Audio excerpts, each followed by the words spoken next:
Ladies and gentlemen. Now, I realize we have a late start, but we had some technical difficulties, and you know, as the old adage goes, if you want to get a good laugh, tell God your plans, right? So I had planned that this was going to be fantastic, amazing, supercalifragilisticexpialidociously, the best diversity forum yet, and I still think that that is going to be the case. Yeah. And in large part, that's because of you all. So I want to welcome you all to the 2013 Diversity Forum, entitled Diversity and Educational Achievement, a Wisconsin Agenda. Now, some of you may know me, but I guess I'll introduce myself. My name is Patrick Sims. I'm a professor in the Department of Theater and Drama, and I'm your interim vice provost and chief diversity officer. So, yeah. Now, what I really like about today is the fact that you all don't realize this, but you have just made history. We are participating in the first ever two-day session of the Diversity Forum here, and we have exceeded last year's registration of about 500 people by 60%. Yes. Now, I know some of you may have felt like you really didn't have a choice in whether or not you could be here, because my team and I, we did blow up your inboxes. We sent tons of messages to you, and we're thrilled that you responded. I can only hope that the 800+ individuals who are joining us today are doing so because they really want to be here. We hope that you'll find this forum relevant and valuable to your work experience and learning experience, and we want to build on the momentum that's going to be generated by the ideas that are going to emerge from today and tomorrow. I do want to send a special shout out. We have folks who are in Washington County that are able to stream with us some of the keynote sessions. Those that are legally, we can stream legally, because, you know, contract, you know, some of them we could, some of them we can't. But I want to recognize those individuals. This is also one of the few times in the academic year where the campus and broader community has an opportunity to come together and reflect on diversity and inclusion, providing a snapshot of what we've done well and what we can do better. This year is no exception. The concurrent sessions throughout the forum will highlight the amazing successes on campus, in addition to giving us an opportunity to reflect as a community and assess where we're going and how we're going to get there. Part of that journey includes shared governance. As many of you know, the shared governance process is moving full speed ahead, given the formation of the recent ad hoc Diversity Planning Committee and its partnership with the Campus Diversity and Climate Committee. I want to thank Professor Marlis Mackin in the Department of Linguistics, who currently co-chairs the CDCC with me, and I especially want to thank the co-chairs of the Ad Hoc Diversity Planning Committee, Professor Ruth Latovsky in the Department of Communicative Science and Disorders, and Ryan Atsirius, a doctoral student in the ELPA program. You'll get to hear from both Ruth and Ryan throughout the forum as they update the campus on the campus and the greater Madison community on our next major diversity initiative. I would also like to take this time to acknowledge my colleagues, Vice Provost for Teaching and Learning, Chris Olson, Don Julian Daniel, and Chris Carlson Dakes, project co-leaders for the Delta program, who are instrumental in securing a grant for UW System to help us fund this year's forum. I appreciate their assistance in helping us better understand the factors that contribute to Wisconsin's achievement disparity as a foundational topic of this agenda for the next few days. Please join me in a warm round of applause, thanking all of these folks for their service.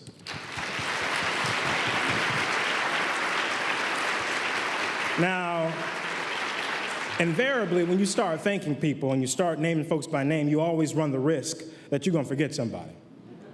That's why I'm offering my acknowledgments now, so in case I do forget someone, someone can tell me, and then I can acknowledge them later. Then that way it'll look like it was all planned. But in all seriousness, I would be remiss if I did not recognize my colleague, the Associate Vice Provost, Ruby Paredes, and the amazing team that I have working with me. When we talk about doing the work of diversity and inclusion, there are a million quiet champions who keep things running smoothly behind the scene. And these folks in my office are among the best of the best of the best of the best. And it's not coincident that they're so amazing, because my predecessor, Damon Williams, was a pretty amazing guy in his own right. If I know Damon, I'm willing to bet money that he's off somewhere multitasking 6 different things at once, all while maintaining a high degree of excellence in whatever he's doing. I wish him well in his new role at the Boys and Girls Club of America, and I'm also sending him good vibes because any day now, he and his wife are going to be expecting their first child. That makes me think about my little one. They kind of, oh, right? And my little one just turned 4.5, and he's going on 16 because he wants the keys to the car already. But before stepping in this role, I had to give a lot of thought and consideration to how it would affect my family and research productivity.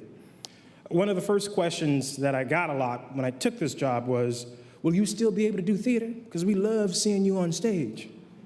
To which I responded, absolutely. Because I guarantee if the right role coming along, I'm doing it, y'all.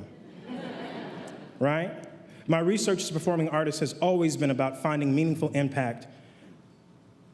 ways to think about the impact that diversity and inclusion with respect to sensitive subject matters like race, gender, power, and privilege. I get to do the same thing I've always been doing. I only get to do it at a higher level now. I had the research part figured out, but it goes without saying that I could not have taken this role in good conscience if my life partner had not agreed to pick up the mantle at home. So I do want to acknowledge my wife. I think she's hanging out or hiding somewhere back here, but I want to acknowledge her and say thank you, girlfriend, because it couldn't happen without you.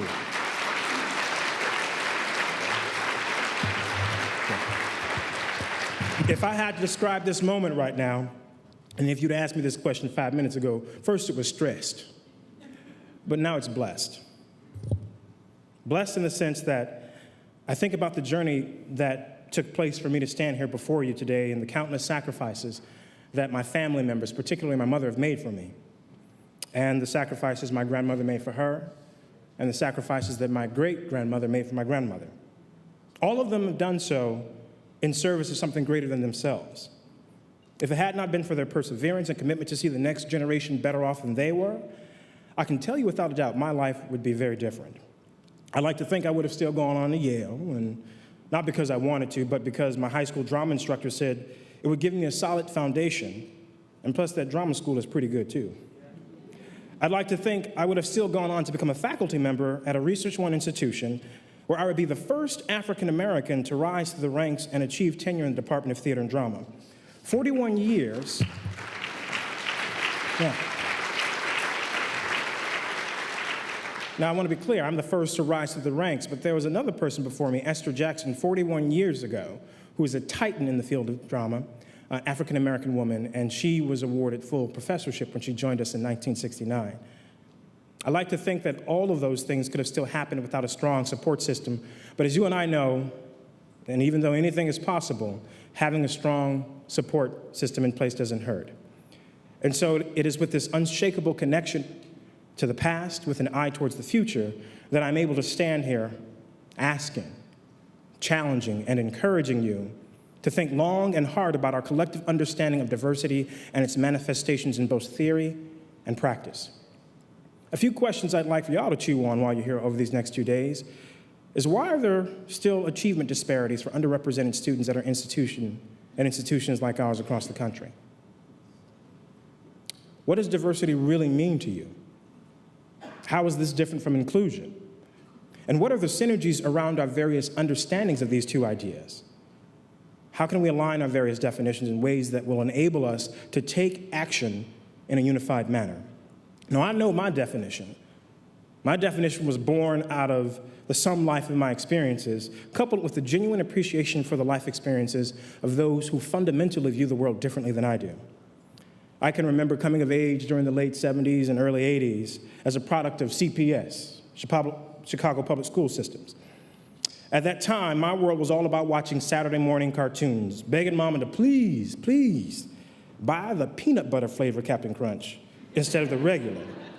Because the regular, those were square and they had sharp corners, and if you didn't let it sit in the milk long enough, it would cut the roof of your mouth when you tried to eat the cereal, right? I didn't know much about the social dynamic of the country, the political dynamic, or economic issues growing up, except that I knew them through the experience of my mother. This was a woman who was raising 3 men by herself. My father, he was there in and out, but he constantly had some big idea that he was working on. He wanted to set the family up for life. He dreamed big, big dreams, and I am indebted to him for instilling that value in me today. But as a result of his big dreams, sometimes we lost big. And more often than not, the burden to provide often fell to my mother, who instilled in me that value of perseverance. I knew I wanted to do something big with my life, and if nothing else, I knew I wanted to help her. so she didn't have to work so hard. Now, I remember she just bought this red, I believe it was a Chevy Nova.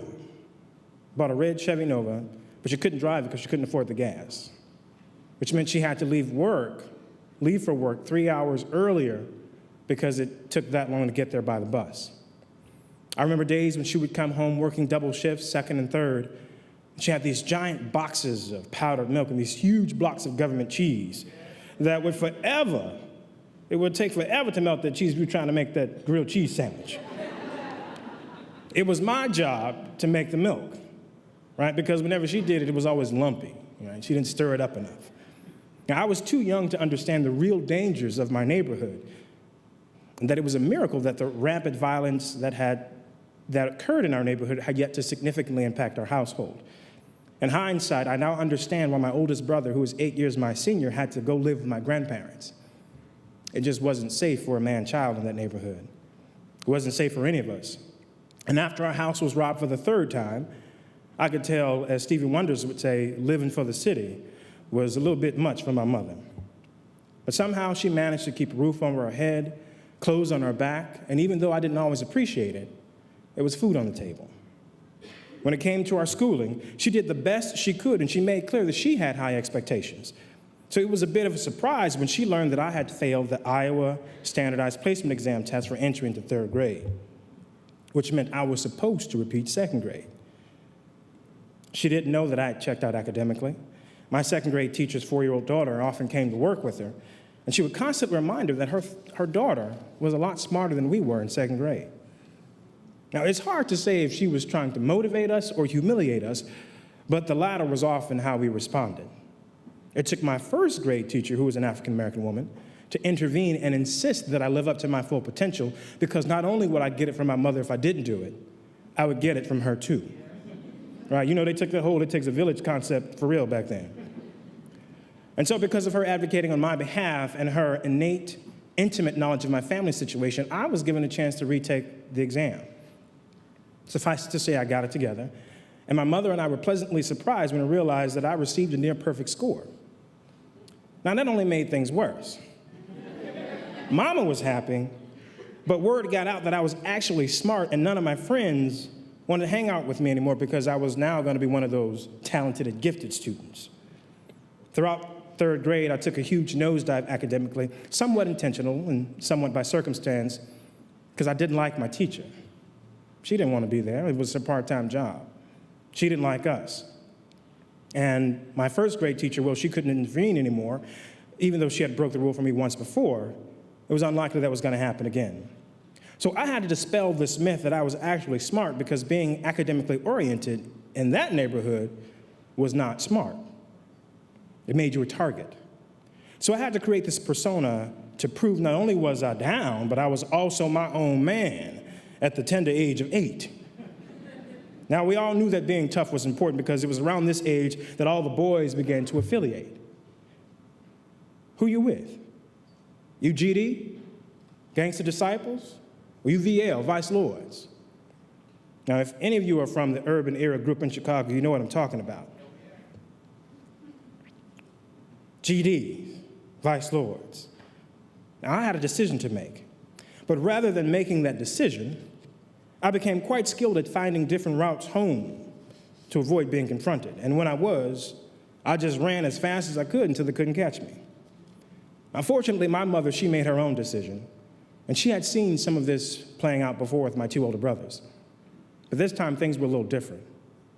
Things were getting worse. It was happening every day I was running home. So she did what any concerned parent would do. She got me out of that environment. We moved into a suburb on the southeast side of Chicago called Riverdale, and we were among the first black families to be on our block. Interestingly enough, our next-door neighbor was the president of the Riverdale Improvement Association. And our first day moving in, she made it quite clear that we weren't welcome, but she would do all she could to help us if we needed anything. Now, how many of you know there's a fantastic play, somewhat autobiographical by the playwright, that describes a similar situation of an African-American family in Chicago moving into a white neighborhood? How many of you know that play, what I'm talking about? Call it out for me. Raisin in the Sun, Lorraine Hansberry. She was the first major successful playwright to have a play produced on Broadway, and be a woman at that. She details part of her inspiration for the play in the excerpt from a compilation of her writings in the book entitled To Be Young, Gifted, and Black. 25 years ago, my father spent a small personal fortune, his considerable talents, and many years of his life fighting in association with the NAACP attorneys, Chicago's restrictive covenants in one of these nation's ugliest ghettos. That fight also required our family to occupy disputed property in a hellish, hostile white neighborhood in which literally howling mobs surrounded our house. My memories of this correct way of fighting white supremacy in America include being spat at, cursed, and pummeled in the daily trek to and from school. And I also remember my desperate and courageous mother patrolling our household all night with a loaded German Luger, doggedly guarding her 4 children, while my father fought the respectable part of the battle in the Washington court. Now, granted, my experience was a bit different than Ms. Hansberry's, almost 40 years later to be exact. And instead of the overt hostility, the pushback was a lot more subtle. I can remember seeing signs in neighbors' windows that said, "We're staying," in response to the fairly rapid increase of black families who were moving in the area. Little did I know that within 3 short years, the community would become primarily African American. And today, that neighborhood is 100% African American. And many of the challenges that prompted my mother to leave the inner city of Chicago, well, those have followed us there too. Now, you may be wondering, why is Patrick telling us his life story at the Diversity Forum? Interestingly enough, there is a connection between Ms. Hansberry's journey. She was a former student here at UW-Madison. My journey to becoming a faculty member here at UW-Madison, and the experience of our future students, faculty, and staff who may have identities that fall outside of the typical demography of this institution, yet they still want to come here to work and learn. Ms. Hansberry chose to study this institution in the late 1940s at a time when people of color weren't overly thrilled about being in Madison. She left after only 2 years, and I can only speculate, but I'm guessing that this may not have been the most welcoming environment for a young woman of color who was questioning her sexuality. Fast forward to today, and although we've made great strides, again, many of those challenges still exist. The challenges I faced growing up are not unlike the challenges that some of our students may experience today on their journey towards an education. In some ways, I think things are a lot harder. They're more complex when we think of intersectionality, and identities with respect to race, sexual orientation, socioeconomic status, and gender. I firmly believe that a healthy and frank conversation about these issues can go a long way towards creating an environment that is welcoming for all. Now, that's not to suggest that all of our problems will magically disappear simply by talking about our differences, but rather, for me, it sets an expectation that the conversation is merely the first step in a long line of steps that will lead to action, curriculum, policy changes that will ultimately hold us accountable to practice the kind of values to which we say we are deeply committed. Like most things in life, the more you do something, the better you get at it. In the theater world, we call this rehearsal. When I think about the president of the Riverdale Improvement Association and her initial response to having a black family move in next door, I stand here today and I can tell you that I was encouraged. Because after 6 years, this woman came to every play I did in high school, sent care packages to me when I went off to college, birthday gifts, money. She became a surrogate mother. And we didn't do anything but live next door. We asked questions, we talked. So I also want to acknowledge her as well, that there is room for growth in all of us. As I near the end of my comments, I do want to share one thing with you, and this is an homage to Lorraine Hansberry, who's one of my favorite playwrights. She's mostly known for her play, A Raisin in the Sun, but she also wrote another fantastic play called Les Blancs. And in some ways, it's fitting because it was Les Blancs that introduced me to UW-Madison. About 10 years ago, I was a guest artist in the theater department, and they produced this show, Les Blancs, which is her response to Jean Genet's Les Noirs, which was the blacks and his sort of fantastical take on African-American culture and life. And quite frankly, girlfriend got mad, so she wrote a play called The Whites. This segment that I want to share with you is from one of the main characters, Tshembe Matosa, who's a brother who's educated in Europe and he's coming back to bury his father, and he has two siblings, an older brother and a younger brother. And we look at the culture clash that happens between these three men. And he's being interviewed by a white journalist, and he's asking him really hard questions that, again, I'm hoping we'll get a chance to wrestle with here today. And Shinbei simply responds this way. Dear God, why? Why do you all need it so? This absolute longing for my hatred. I shall be honest with you. I do not hate all white men. Although I desperately wish that I did, it would make everything infinitely easier. But you see, I cannot. I have seen. I have seen the slums of Liverpool and Dachau and Anne Frank's attic in Amsterdam. I have seen too many raw-knuckled Frenchmen coming out of the metros at dawn to believe that those who raided Africa for nearly 3 centuries ever loved the white race either. I would like to be simple-minded for you, but I cannot. I have seen. I hope you will see and experience things over these next 2 days that will challenge your assumptions and perceptions of others.